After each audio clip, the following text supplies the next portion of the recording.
All right, I'm set up in front of So Unique Quilting and Fabric Store in Hitchcock, Texas today. And I've been sharpening scissors for the nice ladies. They have a retreat going on, so there's a bunch of ladies inside sewing and doing quilting and taking classes today. So not only am I sharpening for them, but getting some good PR at a little town south of us, right on the Galveston Bay, called Hitchcock, Texas. So I got the truck set up here.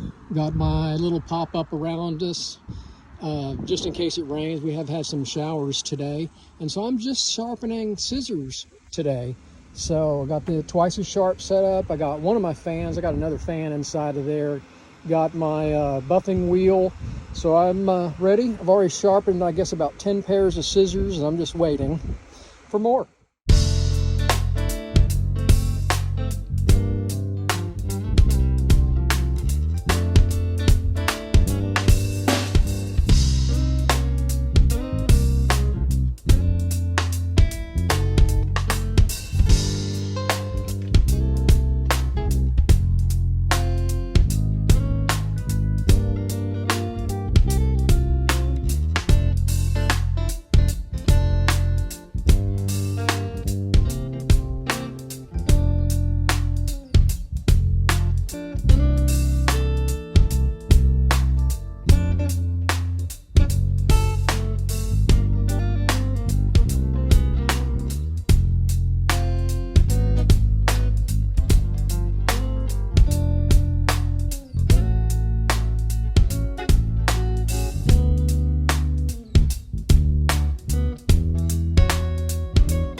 So 5 years ago, I was sharpening at this same sewing shop in Hitchcock, Texas, and the lady who owns it gave me this container filled to the top with the little swatches of fabric.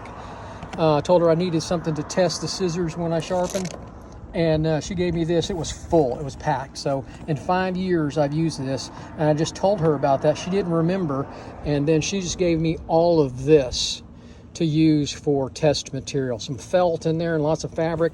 This is fantastic for you sharpeners out there. Ask your sewing shop for the material. Whatever you're going to sharpen, you need to find out what they're cutting with it, and then get that same material.